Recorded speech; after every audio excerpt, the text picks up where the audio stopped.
This is what All-Star seasons are about.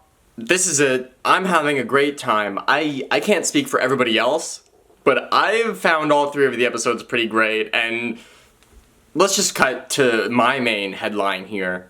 Charlie. I hate Charlie. You know this. Episode 1, I didn't like him. Episode 2, I was happy that he got so little to do. But Survivor 50 is so good that it has me excited for Charlie scenes.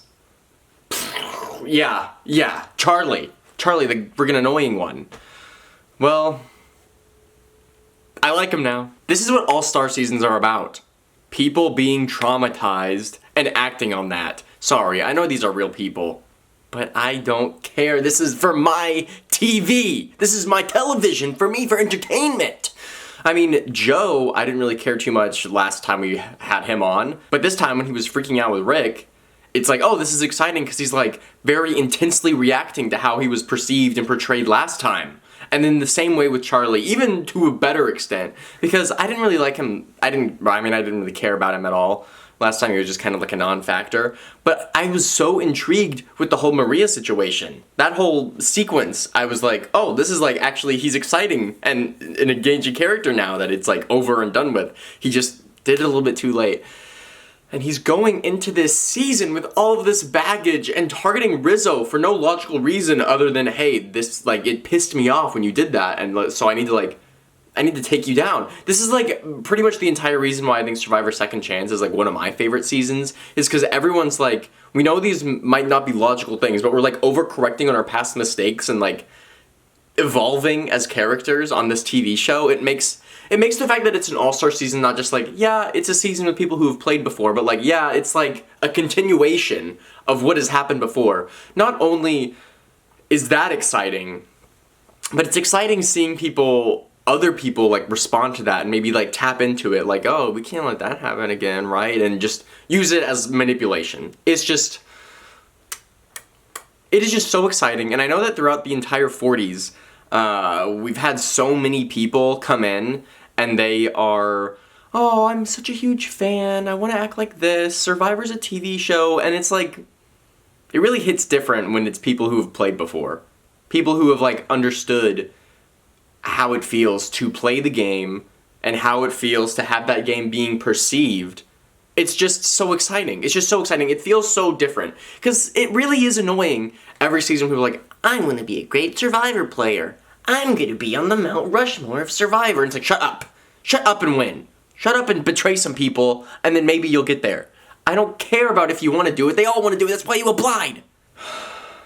But anyway, Rizzo. I love you, Rizzo. I love you. I love that you brought this entire sequence. I love that you lied for no reason, because wasn't Savannah, like, actually your number one? Like, I love that you lied about this, and then Charlie's, like, taking it way personally, because he's misunderstanding what you said, and he's, like, putting himself into your position, or into, Sophie's position, I guess. It's just so exciting. It's just so thrilling. It's just so good. Oh my goodness. Also, I love Soph from last season. I know I never made videos about 49 or like any other Survivor thing, but I liked her a lot, so. Yay! It's just so good. It's just so good. The very specific like music sting that happens right when Rizzo's like, yeah, well, no, I didn't vote for Soph. I actually voted for Savannah. And then it like cuts to Charlie and he's just like laying in there like upset. It's just so good. It's just so good. This is why this is why you cast real people to do this and not like script it. This is why it's not a scripted show for moments like this. This is what it's all about. This is what All-Star seasons are all about. People just going freaking crazy and going, hey, we're allowed to do this. Producers freaking like us, so they're gonna let us do some crazy stuff. And then also just bringing your baggage, just being traumatized. I think traumatized people are like the best Survivor players. Actually, when I say that, best Survivor characters, not necessarily players.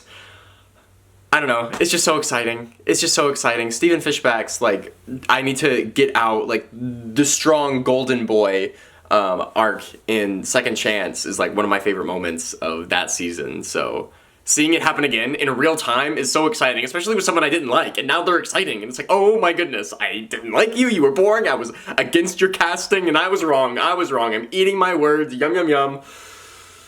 Oh my gosh, I've talked about this one little subplot like one confessional for like 5 minutes. So let's talk about something else. And another thing about Charlie Rizzo, this can only happen on a season like this, where Rizzo was from the season directly before and Charlie didn't know his placement or how he voted or anything. Because otherwise he probably would have cooled off a little bit, or maybe have gone into it with like a clearer head instead of just being purely pissed off and frustrated about hearing this information for the first time in a season that he hasn't seen yet. It's just cinema. It's just cinema. It's just so good. I'm happy that everyone got confessionals this week. That's exciting. Let's talk about Chrissy. Speaking of someone who got a confessional this week that didn't last week, her first confessional was just her crying, and it's really sad. But I don't even know what to say. I'm just happy that she's getting stuff to do, and I mean, I'm rooting for her. She was like my first pick, my first round draft pick. I was rooting for Chrissy. I was so excited to see her back. I'm so sorry that everybody, I mean, I don't even think everybody's like annoyed. They're like minorly annoyed, I feel, as opposed to actually like hate for her, but I'm not actually there, so who knows. And I do think there is a cool sense of like poetic justice that Coach told her, hey, you're gonna have to like be quiet, like you're kind of annoying everybody. And yet the challenge was for her to yell at them and tell them what to do, and they won. I think that's kind of a cool parallel. That's probably, I haven't seen anyone note that. I just like it when things happen like that, because real life, once again, as I've said, it's just something that happens, and maybe it's poetic, and maybe it's artsy, and maybe it's not, and it just, real life is artsy sometimes. It's cool. Like, I was watching the Rob Has a Podcast when he delved deep into the Devins Joe argument, and he talks about the framing of specifically the scene with Christian when Devins is not there, when Christian's like underneath and he's like, you know, in the netting, and it's like, oh yeah, he like has a veil like in front of him, so he's like not entirely being truthful, but like, and he's like underneath giving Joe like the power of the conversation, and like he gets up later and he like rocking Joe when he has more power in the conversation. It's cool. Like, I'm sure no one, I mean, maybe a few of the people who were in the editing team and maybe the camera person thought of that, but I'm sure Christian wasn't specifically thinking, yeah, I'm gonna be behind the netting because it's like a metaphor for being veiled and hiding true intentions. No, he wasn't. That's just the real life artistry of humanity right there. So yeah, Chrissy, here's hoping that this is like her start, where she just was not doing much for the first few episodes, and they were like, wait, she goes really far and everyone loves her, so we can't show everyone like clowning on her because we need her to have a not awful, terrible edit. So yeah, oh my goodness. I'm happy for Chrissy. I was so excited seeing everything that she was doing. I mean, obviously because I like her, but also it's just nice seeing the women in the show, despite the fact that I was rooting for Stephanie to leave. Yeah, we can't have them all. Another person that didn't get confessionals last week that's on my draft team that did get a confessional this week that also was crying during her first confessional is Angelina. Last week I was calling her Angela, and that's just blatantly incorrect. That's just wrong. So I want to say sorry. I didn't note this until my friend texted me and said it, and I was like, wow, I really am just a little bit stupid sometimes. I just said it, and I just sounded so stupidly confident, and even when I was editing it, I didn't notice, and I just uploaded it. And isn't that something that Angela, wink, wink, wink, would appreciate? Just getting a White Lotus scene this week was like crazy. They really had nothing. They were like, hey, we have the opening back, we have a White Lotus scene, we have to put some filler in this episode. But I was eating it up. I haven't seen any of White Lotus. I know she was in it, and that's like the only person that I know for sure was in it. So I gotta tune in before they just start posting every single cameo sequence in the show. And then my other draft team member that's still in the game, rest in peace Savannah, is Tiffany. And guess what? She wasn't crying during her confessional. Let's go. I was so scared that we were going to just have like an absolute slaughter of my team. And that would also mean that it's just like, oh, they're just like getting out all the women. The only way we can like fix this is if Suri like wins. That's really how we rectify this. Speaking of Suri, She's in danger in her new tribe only because they're all new era idiots. But, I mean, I say idiots, but like, it's smart, okay? It's smart to take out the person that's gonna be a big threat. Sorry, that's a smart thing to do. It just sucks, and I don't want it to happen, and I want them all to go home before Suri. That being said, we don't gotta worry. Jonathan's on that tribe, we don't have to worry. And Camilla, Jonathan, Camilla, they're gonna single-handedly carry them through the freaking challenges. You just single-handedly carry them through the challenge, despite the fact that when I say single-handedly, I just mentioned multiple people. That being said, I'm not worried about Suri. I think she'll be fine, solely because I don't think we're gonna be getting much from this tribe, because they're gonna be fine. Which is like, thank goodness, because I could also see a scenario in which they're like, well, let's get out Rizgod. Suri had that moment where she's like, Rizgod. And Charlie doesn't like him either, so he already is like, hey guys, I'm annoying. Look at me go. I'm Rizgod. Come on, R-I-Z-G-O-D, baby.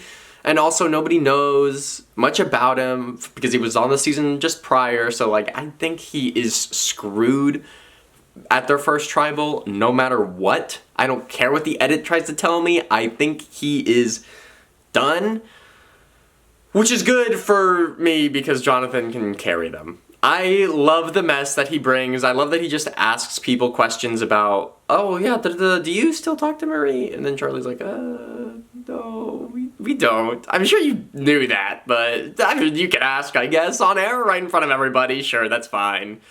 Dee's around.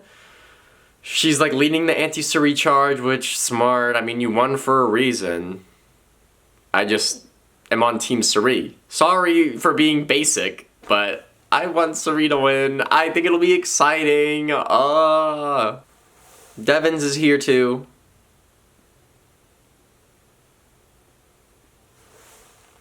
The Blue Tribe, I kind of already talked about what I wanted to talk about here with the Chrissy of it all.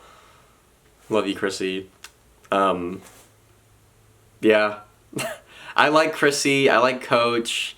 Even though that's like a whole messy situation. I like that. I think it was awfully, terribly funny that he was the one that told her to be quiet.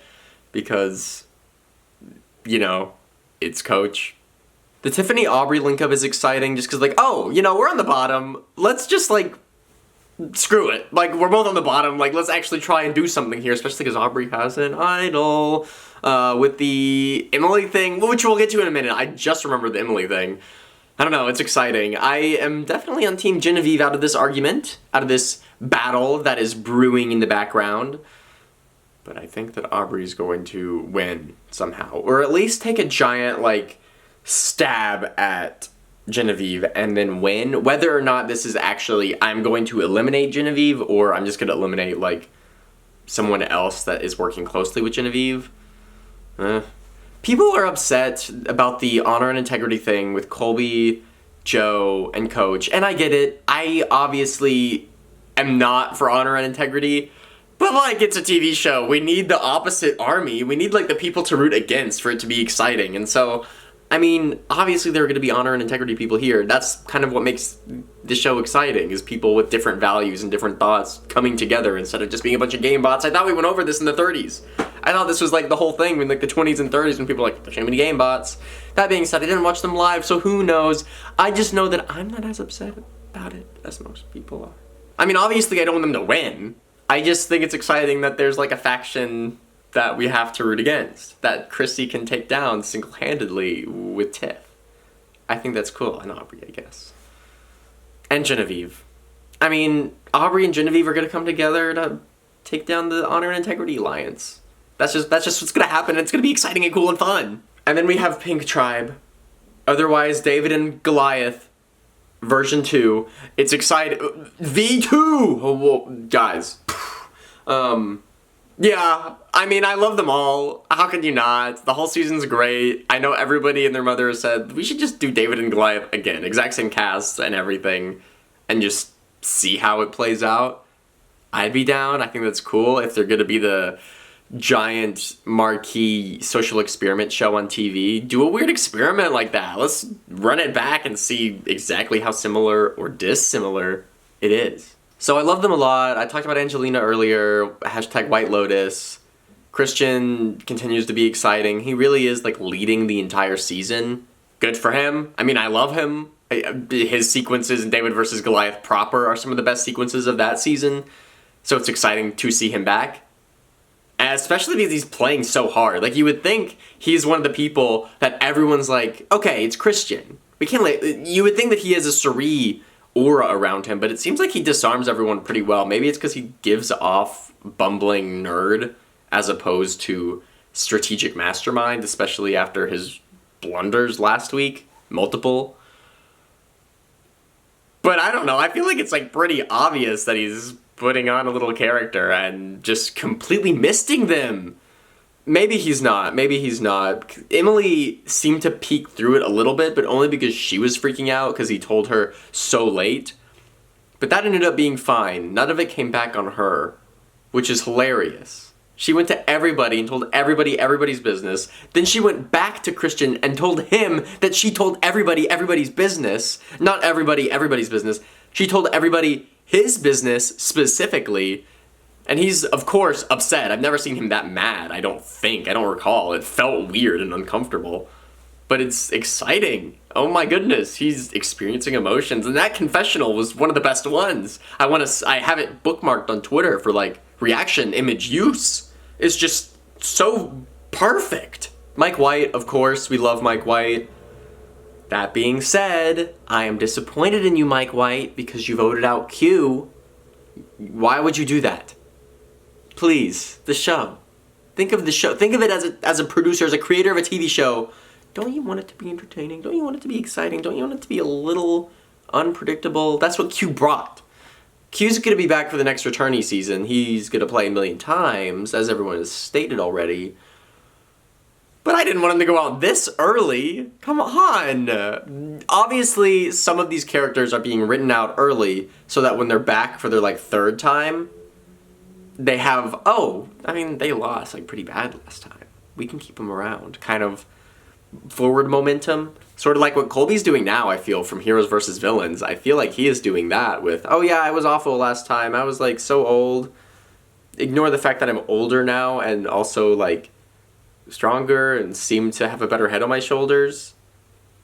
I mean, once again, I just like the arcs carrying over. I mean, like, these are actual people. They were this way in their first season, and now they're this way. They're different now.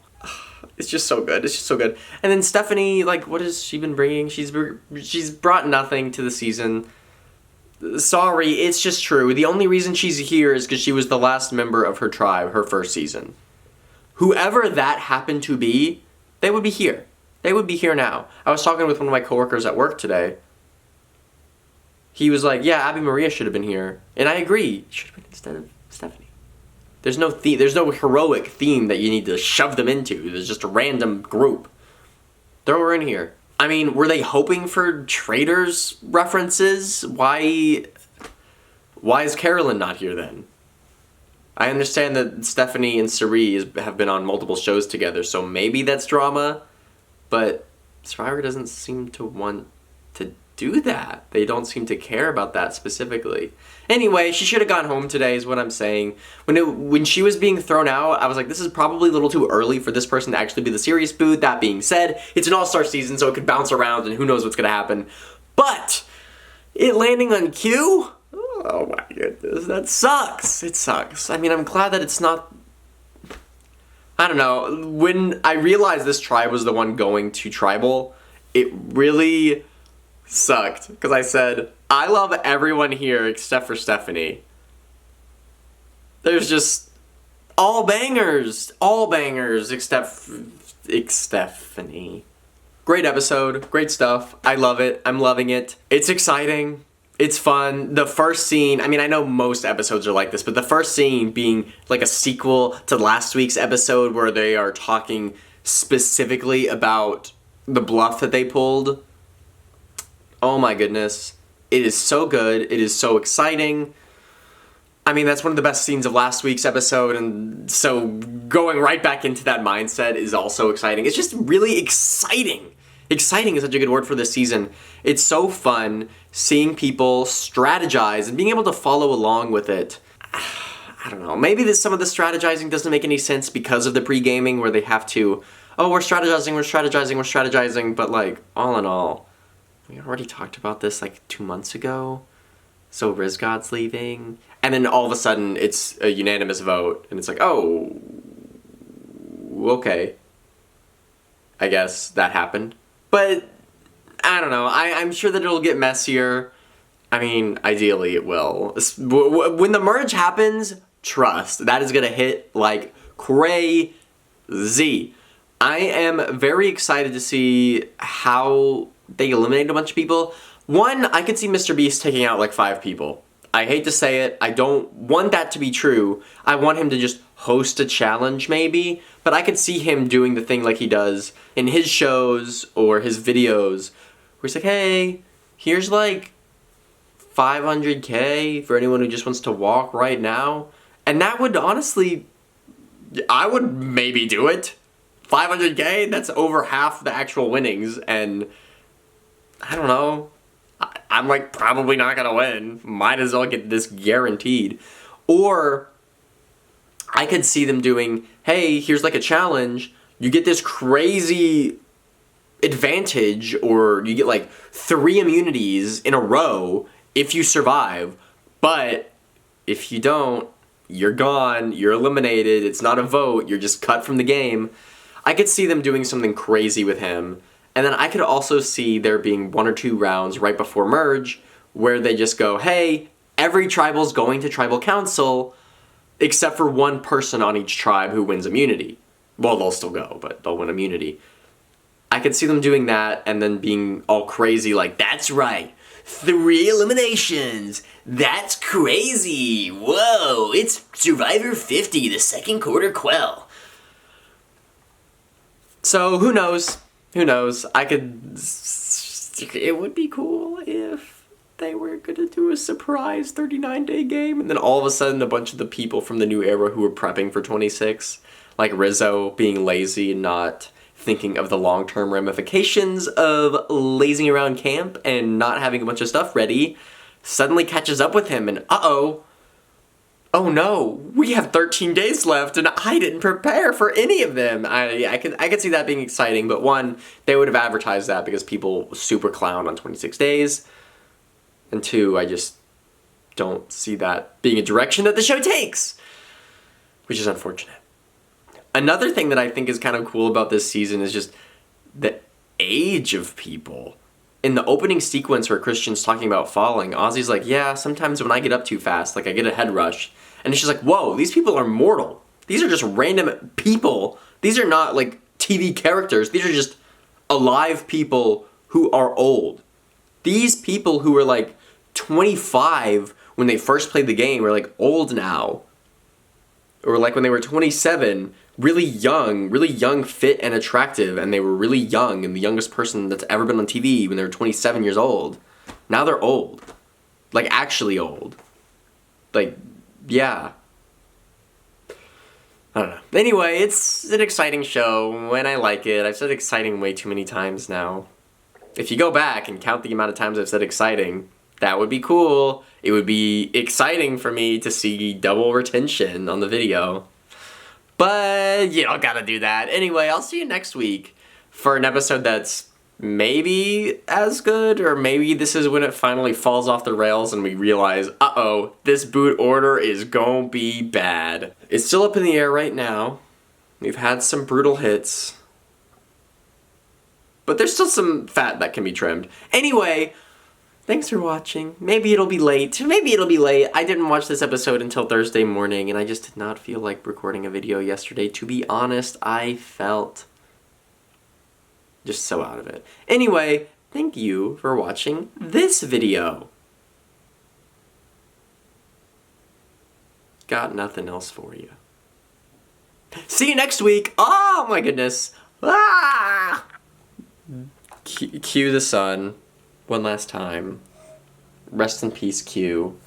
Oh, okay, speaking of Q, I thought the cancel Christmas confessional was so funny when it happened, because it really sounded like they're like, say it.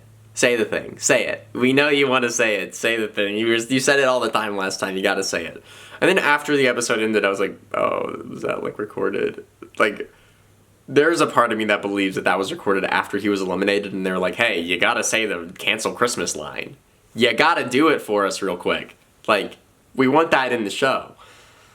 I don't know. Anyway, that's just my conspiracy theory. So I'll see you next week. For real this time. Q the sun one last time. Rest in peace, Q, my darling boy. Yeah. The show's good. The show is good.